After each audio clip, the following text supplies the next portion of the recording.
Octet rule. इस chapter का नाम है chemical bonding and molecular structure. So molecule का स्ट्रक्चर बनाने का पहला तरीका है using octet rule. It is something that you may have done in your previous class too, but for the sake of flow of the topic we will do it here. सबसे पहले आपको आना चाहिए लुईस डॉट स्ट्रक्चर बनाना। Oxygen का electronic configuration होता है 1s2 2s2 2p4। So oxygen के outermost shell second shell में टोटल 6 इलेक्ट्रॉन है। सो ऑक्सीजन का लुईस स्ट्रक्चर होगा कुछ ऐसा। नेक्स्ट नाइट्रोजन का इलेक्ट्रॉनिक कन्फिग्रेशन है 1s2 2s2 2p3। अब इसके आउटर मोस्ट शेल में है 5 इलेक्ट्रॉन। सो नाइट्रोजन का लुईस स्ट्रक्चर होगा कुछ इस तरीके से। Now let's come to octet rule. Octet rule के अकॉर्डिंग हाइड्रोजन और हीलियम को स्टेबल होने के लिए उन्हें उनके आउटर मोस्ट शेल में 2 इलेक्ट्रॉन चाहिए होते हैं, और फ्लोरीन, ऑक्सीजन, नाइट्रोजन, क्लोरीन और कोई भी बाकी एटम बच गए सभी को आउटर मोस्ट शेल में 8 इलेक्ट्रॉन चाहिए होते हैं। Now let's make the structure of HCl and nitrogen using octet rule. HCl hydrogen के आउटर मोस्ट शेल में है 1 इलेक्ट्रॉन और क्लोरीन के आउटर मोस्ट शेल में है 7 इलेक्ट्रॉन। अगर हाइड्रोजन और क्लोरीन इलेक्ट्रॉन शेयर कर लें तो हाइड्रोजन के पास हो जाएगा 2 इलेक्ट्रॉन और क्लोरीन के पास 8 इलेक्ट्रॉन। सो इस तरीके से हमने ऑक्टेट रूल लगा के HCl का स्ट्रक्चर बना दिया। Next is nitrogen. दोनों नाइट्रोजन के पास है 5 इलेक्ट्रॉन और स्टेबिलिटी के लिए इन्हें चाहिए 8 इलेक्ट्रॉन। सो अगर ये दोनों नाइट्रोजन अपने 3 इलेक्ट्रॉन शेयर कर ले तो दोनों के पास हो जाएगा 8 इलेक्ट्रॉन। सो ये हो गया नाइट्रोजन का structure using octet rule. 2 electron होते हैं एक बॉन्ड के बराबर। सो नाइट्रोजन के पास बन गया 1, 2 और 3 bonds. So nitrogen is forming triple bond. So let's start our discussion with chemical bonding. So किस किस टाइप की बॉन्डिंग पॉसिबल है? आयनिक बॉन्डिंग, कोवेलेंट बॉन्डिंग और कोऑर्डिनेट बॉन्डिंग। आयनिक बॉन्डिंग क्या होती है? Let's understand it with an example of NaCl। हमारे पास sodium है और क्लोरीन। सोडियम अपना 1 इलेक्ट्रॉन लूज करता है और वह 1 इलेक्ट्रॉन क्लोरीन गेन कर लेता है। तो सोडियम बन जाता है सोडियम आयन और क्लोरीन बन जाता है क्लोराइड आयन। एक है पॉजिटिव आयन और दूसरा है नेगेटिव आयन। सो पॉजिटिव और नेगेटिव के अट्रैक्शन के कारण बन जाता है आयनिक बॉन्डिंग। आयंस में अट्रैक्शन के कारण जो भी बॉन्डिंग बनती है उसे हम कहते हैं आयनिक बॉन्डिंग। और एग्जाम्पल होंगे MgCl2, CaO, CaCl2। नेक्स्ट है कोवेलेंट बॉन्ड। आयनिक बॉन्ड में इलेक्ट्रॉन का ट्रांसफर हुआ था, बट कोवेलेंट बॉन्ड में इलेक्ट्रॉन का ट्रांसफर नहीं होता बल्कि इलेक्ट्रॉन की शेयरिंग होती है। एग्जाम्पल के लिए हाइड्रोजन। दोनों हाइड्रोजन को स्टेबल होने के लिए 2 इलेक्ट्रॉन चाहिए, तो ये दोनों हाइड्रोजन एक साथ टीम अप हो जाते हैं ताकि दोनों के पास 2 इलेक्ट्रॉन हो जाएं। सो यहाँ पे बॉन्डिंग हुई है शेयरिंग के कारण। सो ये हो गया कोवेलेंट बॉन्ड। और एग्जाम्पल होंगे oxygen, nitrogen, HCl। Third is coordinate bond. Coordinate bond भी कोवेलेंट जैसा होता है, पर इसमें कुछ डिफरेंस है जो हम एक एग्जाम्पल के थ्रू समझेंगे। SO2 सल्फर के पास 6 इलेक्ट्रॉन है और दोनों ऑक्सीजन के पास भी 6 इलेक्ट्रॉन्स हैं। सल्फर और दोनों ऑक्सीजन सभी को स्टेबल होने के लिए 8 इलेक्ट्रॉन की ज़रूरत है। सो पहला ऑक्सीजन और सल्फर अगर अपना 2 इलेक्ट्रॉन शेयर कर ले तो ऑक्सीजन और सल्फर दोनों के पास 8 इलेक्ट्रॉन हो जाएंगे। तो दोनों ने अपना ऑक्टेट कंप्लीट कर लिया, पर अभी भी दूसरा ऑक्सीजन बचा हुआ है। अगर दूसरा ऑक्सीजन सल्फर के साथ इलेक्ट्रॉन शेयर कर ले तो ऑक्सीजन का तो ऑक्टेट बन जाएगा, बट सल्फर के पास 8 इलेक्ट्रॉन से ज़्यादा हो जाएंगे। सो आइडियल वे ये है कि सल्फर अपने 2 इलेक्ट्रॉन डोनेट कर दे और ऑक्सीजन वो 2 इलेक्ट्रॉन को एक्सेप्ट कर ले। सो यहाँ पे सल्फर बन गया इलेक्ट्रॉन डोनर और ऑक्सीजन बन गया इलेक्ट्रॉन एक्सेप्टर। इस तरीके से अब ऑक्सीजन में 8 इलेक्ट्रॉन हो जाएंगे और सल्फर में भी टोटल 8 इलेक्ट्रॉन ही रहेंगे। सो यहाँ पे भी ऑक्टेट रूल फॉलो हो रहा है। पहले ऑक्सीजन और सल्फर दोनों ने मिलकर कोवेलेंट बॉन्ड बनाया, बट जो दूसरा ऑक्सीजन और सल्फर है वो दोनों मिलकर कोऑर्डिनेट बॉन्ड बना रहे हैं। कोऑर्डिनेट बॉन्ड को हम एरो से रिप्रेजेंट करते हैं, एंड क्योंकि सल्फर ऑक्सीजन को इलेक्ट्रॉन दे रहा है so we will make arrow from sulphur to oxygen. But not all structure follows octet rule. जैसे कि PCl5 और SF6 हमें पता है कि एक बॉन्ड क्या होता है 2 इलेक्ट्रॉन के बराबर। सो PCl5 के अराउंड है 5 बॉन्ड्स, तो P के अराउंड हुए total 10 electrons. But octet rule के अकॉर्डिंग होना चाहिए इसके आसपास सिर्फ 8 इलेक्ट्रॉन। और इसी तरीके से SF6 सल्फर के अराउंड है 6 बॉन्ड्स, यानी सल्फर के आसपास है total 12 electron, and both of these are not following octet rule. So इसलिए हमें ज़रूरत पड़ी और नए मेथड्स की। जैसे कि वेस्पर थ्योरी और hybridisation theory. VSEPR theory. Before I tell you what is VSEPR theory, let's clarify some terms like bond pair, electron pair and lone pair. Look at this structure of NH3। So NH3 में ये जो NH bonding है, this is called bond pair. So यहाँ पे total 3 bond pairs हैं। N के ऊपर जो लो बना है with 2 dots, that is lone pair with 2 electrons. So NH3 में है एक लोन पेयर। बॉन्ड पेयर और लोन पेयर दोनों को ही इलेक्ट्रॉन पेयर कहा जाता है। सो यहाँ पे है 3 बॉन्ड पेयर और एक लोन पेयर। सो यहाँ पे टोटल 4 इलेक्ट्रॉन पेयर हैं। सो 3 टाइप के कॉम्बिनेशन पॉसिबल हैं, बॉन्ड पेयर का, और बॉन्ड पेयर लोन पेयर का, और लोन पेयर का। अब इन पेयर्स में क्या होता है, रिपल्जन। सबसे ज़्यादा रिपल्जन होता है लोन पेयर में, उसके बाद लोन पेयर बॉन्ड पेयर में, और सबसे कम रिपल्जन होता है बॉन्ड पेयर में। इस रिपल्जन के कारण बॉन्ड पेयर और लोन पेयर अपना ओरिएंटेशन चेंज करते हैं। जब वो एक स्टेबल पोजीशन पे सेटल हो जाते हैं तब उनका एक डेफिनेट शेप बन जाता है। सो किसी भी स्ट्रक्चर पे कितने बॉन्ड पेयर हैं और कितने लोन पेयर हैं, अगर हमें यह पता लग जाए तो हम बता सकते हैं कि मॉलिक्यूल कैसा दिखेगा। H2O में होते हैं 2 बॉन्ड पेयर और 2 लोन पेयर। सो इसका हमेशा ही स्ट्रक्चर होगा कुछ ऐसा, जिसे हम कहते हैं बेंड स्ट्रक्चर। अब हम कैसे पता लगाएं कि किसी भी स्ट्रक्चर में कितने बॉन्ड पेयर और कितने लोन पेयर बनने वाले हैं। So there are 2 methods for it. First method, so let's see with an example of boron trifluoride. Boron trifluoride में बोरॉन है सेंट्रल एटम और इसके आसपास है 3 fluorines that are side atoms. So हम सेंट्रल एटम का इलेक्ट्रॉनिक कॉन्फ़िगरेशन लिखेंगे। Boron का इलेक्ट्रॉनिक कॉन्फ़िगरेशन होगा 1s2 2s2 2p1। सो इसके आउटर मोस्ट शेल में हैं 3 इलेक्ट्रॉन। So draw it. अब जो फ्लोरीन है उसके आउटर मोस्ट शेल में है 7 इलेक्ट्रॉन। उसे स्टेबल होने के लिए सिर्फ 1 इलेक्ट्रॉन की ज़रूरत है। सो फ्लोरीन बोरॉन के साथ 1 इलेक्ट्रॉन शेयर करके एक बॉन्ड बना लेगा। सो 3 फ्लोरीन कुछ इस तरीके से अटैच हो जाएंगे। सो बोरॉन के हर एक इलेक्ट्रॉन के साथ एक एक फ्लोरीन अटैच हो जाएगा। सो यहाँ पे टोटल 3 बॉन्ड पेयर बन गए और लोन पेयर एक भी नहीं, क्योंकि तीनों के तीनों बॉन्ड एक जैसे ही हैं तो तीनों में रिपल्जन भी बराबर होगा और तीनों बॉन्ड में बनेगा बराबर गैप। एक कंप्लीट एंगल होता है 360 डिग्री के बराबर। सो इस 360 डिग्री के हो गए टोटल 3 टुकड़े। So angle between each bond is 120 degree. This shape looks like a triangle on a plane, so it is called trigonal planar. Let's do one more example before we do second method. Let's make SF4। तो सबसे पहली बात हमें पता है central atom का हमें electronic configuration लिखना है और उससे हमें पता लगाना है कि आउटर मोस्ट शेल में कितने इलेक्ट्रॉन्स होंगे। बट यहाँ पे मैं एक शॉर्टकट मारूंगा। यहाँ पे मैं ग्रुप वाला मेथड यूज़ करने वाला हूँ। सल्फर लाई करता है ऑक्सीजन के ग्रुप में, उससे टेपो, oxygen, sulphur, selenium, tellurium, polonium. So एक ग्रुप में जितने भी एलिमेंट्स होते हैं सबका आउटर मोस्ट शेल एक जैसा ही होता है। सो ऑक्सीजन के आउटर मोस्ट शेल में 6 इलेक्ट्रॉन होते हैं, तो सल्फर के भी आउटर मोस्ट शेल में कितने होंगे, 6 इलेक्ट्रॉन। सल्फर के आउटर मोस्ट शेल नॉर्मली भी निकाले जा सकते हैं, बट इन केस आपको सेलेनियम, टेलुरियम के आउटर मोस्ट शेल निकालने के लिए आ जाए then you can use this method. So sulphur के आउटर मोस्ट शेल में है 6 electron. So let's draw it. SF4 में सल्फर के आसपास 4 फ्लोरीन लगने हैं। फ्लोरीन को ज़रूरत है सिर्फ 1 इलेक्ट्रॉन की। सो सल्फर के ये जो 4 इलेक्ट्रॉन है वहाँ पे लग जाएंगे 4 फ्लोरीन। अब यहाँ पे बन गए हैं 4 बॉन्ड पेयर और बचा एक लोन पेयर। बट अभी इसका स्ट्रक्चर नहीं बना है।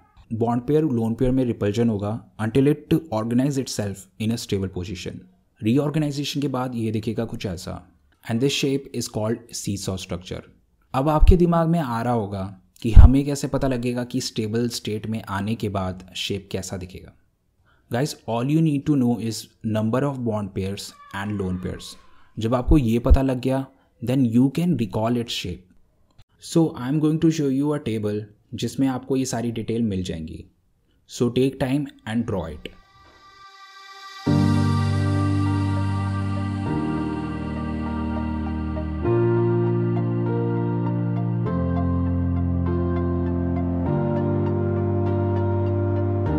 Plus I have made a mnemonics video on Vesper shape. You can check that too. Now the second method, formula method. किसी भी स्ट्रक्चर में कितने बॉन्ड पेयर हैं और कितने लोन पेयर बनने वाले हैं, you can calculate it using a formula. Once you do that you will be able to recall it shape. So सबसे पहले सेंट्रल एटम में कितने वैलेंस इलेक्ट्रॉन हैं उससे कैलकुलेट करो। We will write it as VE। VE is valence electron of central atom. Let's take an example of CH4. यहाँ पे central atom है कार्बन, सो इसके वैलेंस इलेक्ट्रॉन हुए 4.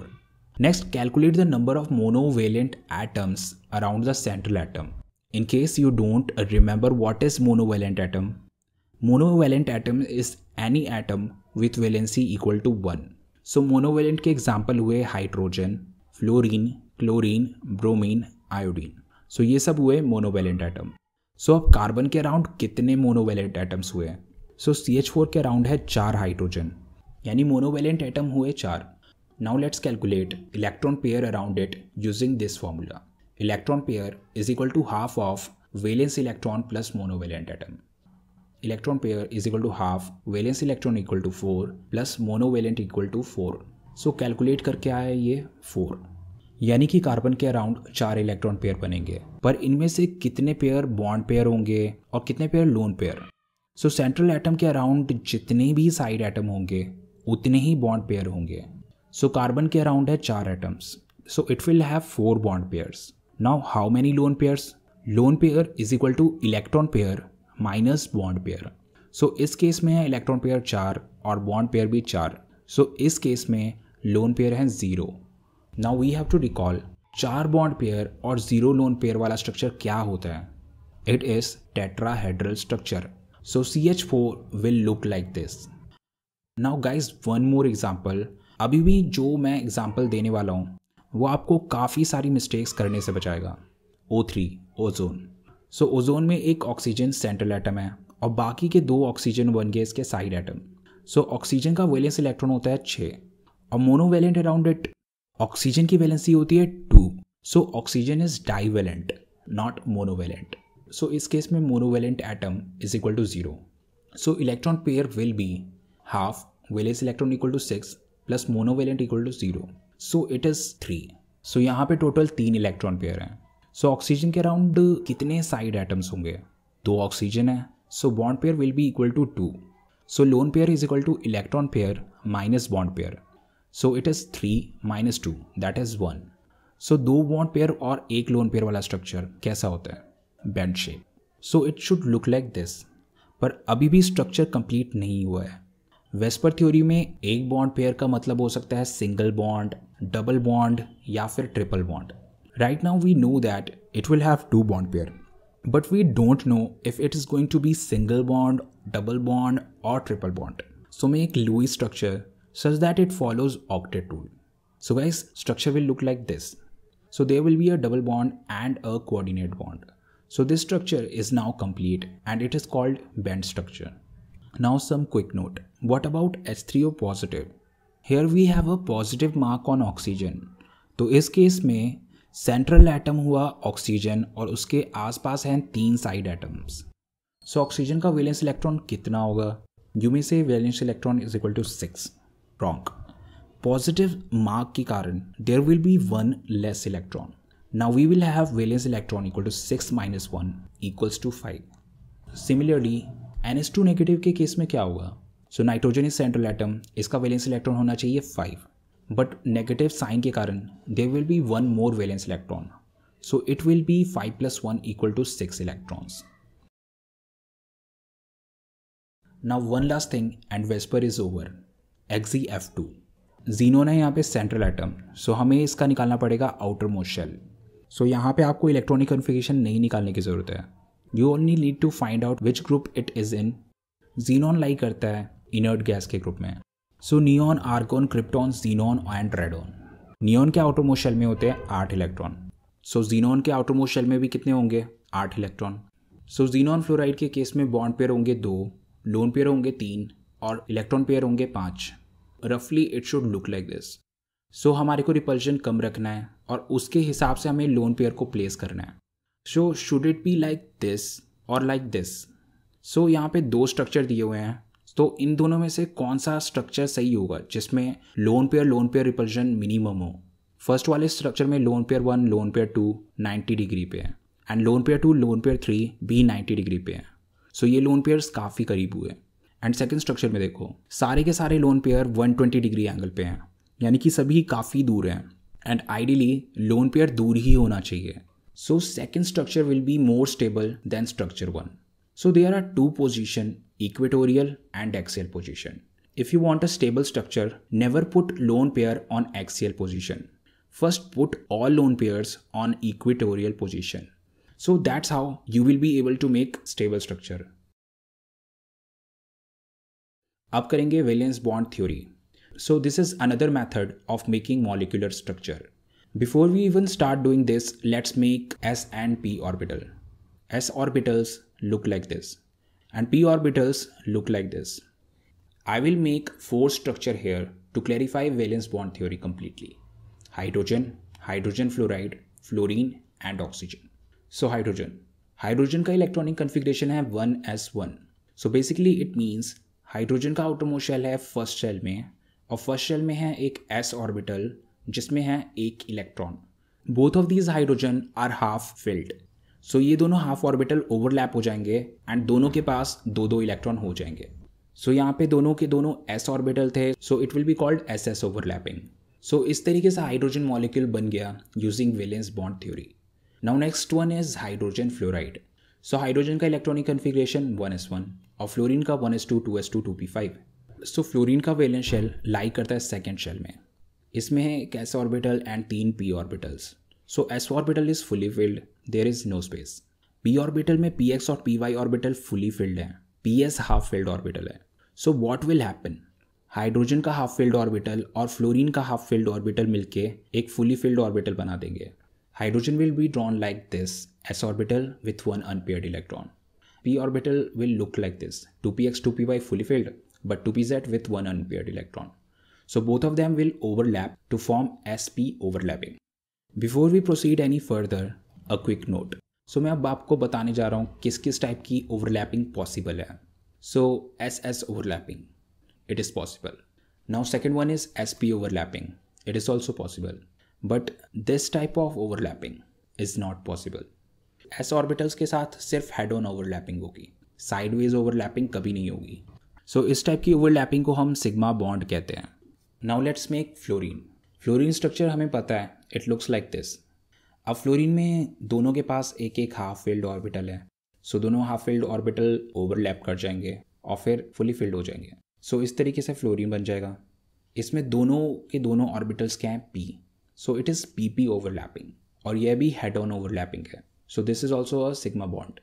सो सिग्मा बॉन्ड 3 टाइप की overlapping से बनता है, ss, sp और pp. Now the next one, oxygen. Oxygen का इलेक्ट्रॉनिक कन्फिग्रेशन होता है 1s2 2s2 2p4. So 2s is completely field but 2p orbital needs 2 more electron for stability. अब यहाँ आती है इंटरेस्टिंग चीज़. सो यहाँ पे है हाफ फिल्ड 2py और 2pz. सो 2py में हेड ऑन ओवरलैपिंग हो जाएगी, सो it will form sigma bond. But 2pz में साइडवेज ओवरलैपिंग होगी. s ऑर्बिटल्स के साथ साइडवेज ओवरलैपिंग पॉसिबल नहीं थी, बट p ऑर्बिटल के साथ साइडवेज ओवरलैपिंग पॉसिबल है. सो 2py के कारण हुआ pp overlapping, that will be sigma bond. और 2pz में हुआ sideways overlapping, that is called pi bond. So point two remember, sigma bond pi bond से ज़्यादा स्ट्रांग होता है. सो ऑक्सीजन को हम इस तरीके से भी ड्रॉ कर सकते हैं. ऑक्सीजन में बना है double bond, first one is sigma and second one is pi. So valence bond theory is done. But valence bond theory में भी कुछ गैप्स थे जिसे हाइब्रिडाइजेशन थ्योरी ने फिल किया. वैलेंस बॉन्ड थ्योरी यूज़ करके हम boron trifluoride, methane, carbon dioxide, carbon tetrachloride जैसे स्ट्रक्चर नहीं बना सकते. Let's take an example of boron trifluoride. So boron का इलेक्ट्रॉनिक कन्फिग्रेशन है 1s2 2s2 2p1. सो बोरोन के अराउंड हमें 3 फ्लोरीन लगाने हैं, बट बोरोन के पास सिर्फ एक अनपेयर्ड इलेक्ट्रॉन है. That means there is space for 1 fluorine only. What about other 2 fluorines? So hybridization ने इसका correction दिया. So let's make boron trifluoride using hybridization theory. If we excite 1 electron from s orbital to p orbital, there will be space for 3 fluorines. Hybridization में एक और step है. अब ये central atom orbital mix up होके एक नया orbital बनाएंगे. That will be called hybrid orbital. So यहाँ पे एक s और 2 p मिलके sp2 orbital बना देंगे. क्योंकि यहाँ पे 3 ऑर्बिटल्स मिले हैं, सो sp2 will look like this, a structure with 3 lobes called hybrid orbitals. So this is new structure of boron. अब बोरोन के अराउंड लगेगा फ्लोरीन. सो फ्लोरीन में है एक हाफ फिल्ड p ऑर्बिटल। सो फ्लोरीन के लिए हम बनाएंगे p ऑर्बिटल लाइक दिस। अब sp2 के तीनों ऑर्बिटल्स में एक एक फ्लोरीन लगा दो। सो बोरॉन के तीनों ऑर्बिटल्स और फ्लोरीन के तीनों ऑर्बिटल्स हो गए हैं फुली फिल्ड। सो ये बन गया boron trifluoride using hybridisation theory. If you remember boron trifluoride's VSEPR structure, तो वो भी कुछ ऐसा ही था। So this structure is called triangular planar. So अब मैं आपको वो सारे हाइब्रिड ऑर्बिटल्स बता रहा हूँ जो पॉसिबल हैं। सो एक पॉसिबल है कि 1s और 1p मिल जाएं, तो ये दोनों मिलके बनाते हैं 2 sp orbitals. And second one is sp2। sp2 orbital में एक s और 2 p ऑर्बिटल्स मिलके 3 sp2 ऑर्बिटल्स बना देते हैं। एंड नेक्स्ट है sp3 ऑर्बिटल। इसमें एक s ऑर्बिटल और 3 p ऑर्बिटल मिल जाते हैं and they form 4 sp3 orbitals. और इसी तरह से बनता है sp3d and sp3d2। So sp3d में बनेंगे total 5 lobes. So it will look like trigonal bipyramidal and sp3d2 will look like octahedral structure. Now let's make CH4 using hybridization theory. Write down carbon's electronic configuration. So carbon का होगा 1s2, 2s2, 2p2. But we need to add 4 hydrogens in it. But यहाँ पे सिर्फ 2 space हैं. So what will we do? We will excite 1 electron from s orbital and transfer it to p orbital. So after exciting electron, now we have space for 4 electrons. But first and foremost, we will hybridize our central atom that is carbon. एक s और 3 p orbitals मिलके बनाएंगे 4 sp3 orbitals. अब इस case में हर orbital है half filled. Each one of them need 1 more electron, so they will get it from hydrogen. So hydrogen का इलेक्ट्रॉनिक कन्फिग्रेशन होता है 1s1, so it will be a s orbital with 1 electron. So 4 sp3 orbital पे लग जाएंगे 4 hydrogen के s orbital. So this is CH4 using hybridisation theory. This structure is called tetrahedral structure. अब एक और example, C2H4 ethene. So let's do it straight. So first of all, make a rough arrangement. So there will be 2 carbon and 4 hydrogen will be around it like this. Now you can see that each carbon have 3 atoms around it. So एक s orbital और 2 p orbital sufficient होंगे. So first of all, let's excite an electron. Now a total of 4 half-filled orbitals are available. But all we need is 1 s orbital and 2 p orbitals. So ये दोनों मिलके बना देंगे sp2 hybridisation. But एक p orbital का hybridisation नहीं हुआ, so we will draw it as it is. और इस ऑर्बिटल को हम कहेंगे unhybridised orbital. So draw it as a normal p orbital and now draws the second carbon the exact way. So link it with carbon. So अब हमारे पास 4 sp2 orbitals बचे और साथ ही साथ हमारे पास 4 हाइड्रोजन बचे। सो हर एक sp2 ऑर्बिटल पे लगा दो एक एक hydrogen. So there is an unhybridized orbital with an unpaired electron. So इसकी होगी sideways overlapping. So this bond is called pi bond. और बाकी जो भी head-on overlapping हुई है that is sigma bond. So now we have 1, 2, 3, 4 and 5 sigma bonds here and 1 pi bond here. So this is ethene using hybridization theory. Now molecular orbital theory.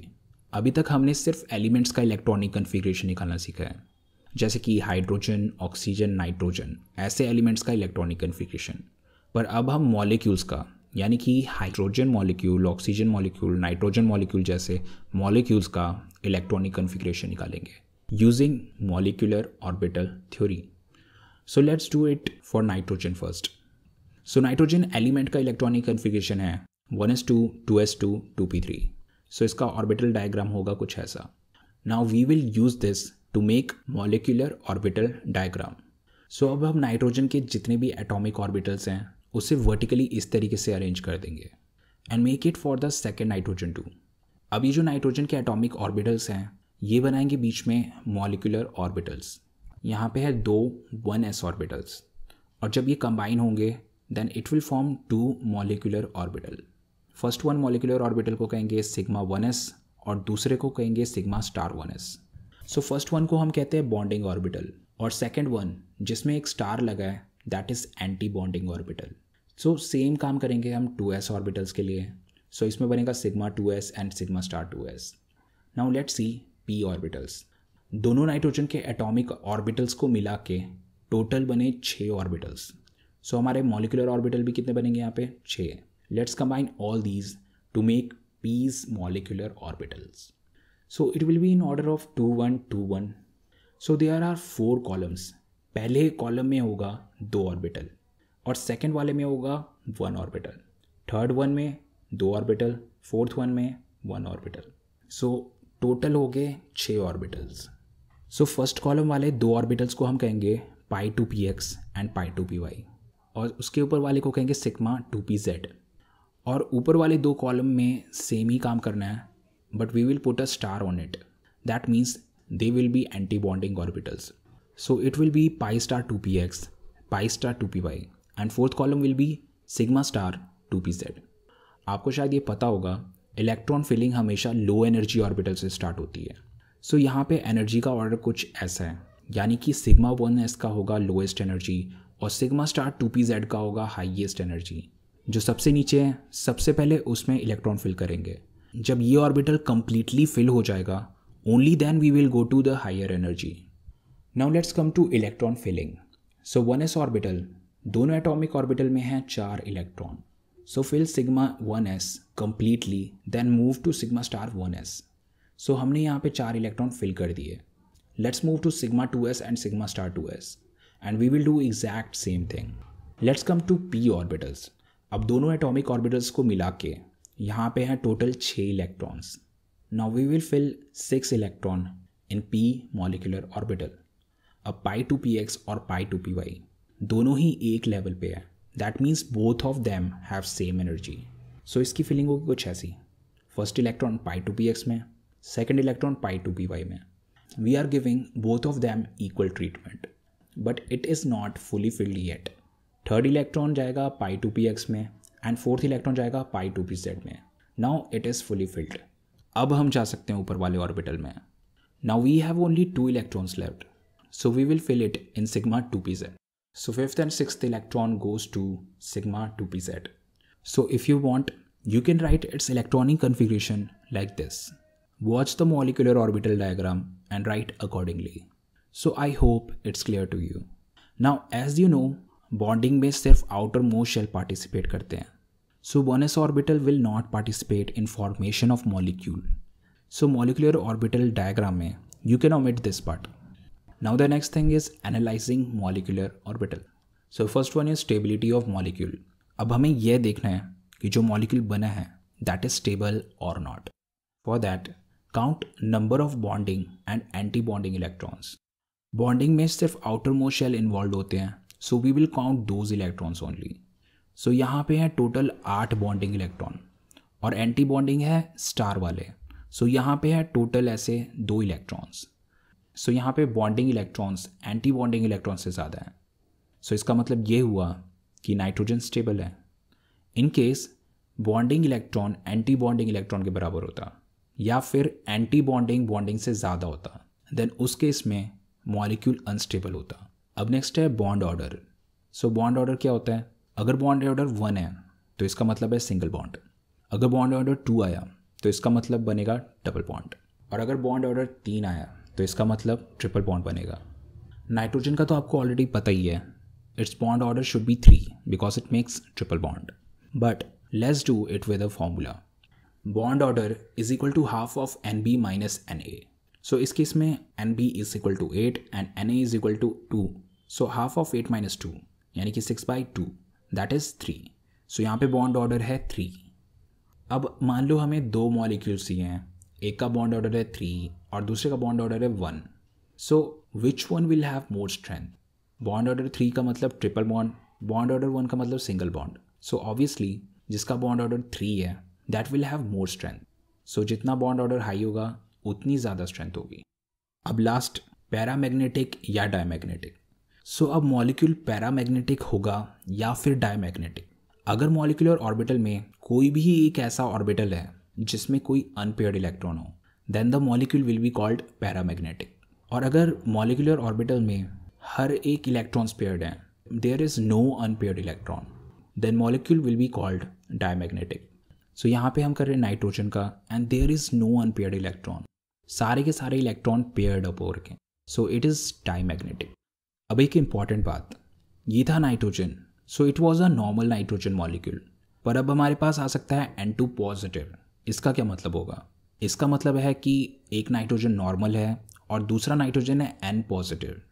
N positive यानी कि दूसरे nitrogen में है एक electron कम। सो N positive में होंगे 7 electron की जगह 6 electron. N2 negative. So first one is normal nitrogen and second one is N negative, यानी कि सेकेंड नाइट्रोजन में एक इलेक्ट्रॉन ज़्यादा है। सो अगर नाइट्रोजन में है 7 इलेक्ट्रॉन तो N नेगेटिव में है टोटल 8 इलेक्ट्रॉन।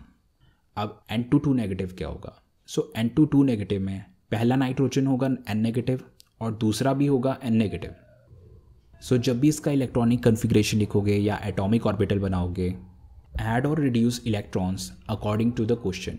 सो जितने भी मॉलिक्यूलर ऑर्बिटल डायग्राम्स हैं सारे के सारे ऐसे ही बनेंगे, but there is some exception, जैसे कि oxygen, fluorine, neon. Actually there is not a big difference. बाकियों के लिए पी ऑर्बिटल बनता है कुछ ऐसा, फॉलोइंग 2 1 2 1, बट ऑक्सीजन, फ्लोरीन और नियॉन के लिए पी ऑर्बिटल बनता है कुछ ऐसा 1 2 2 1।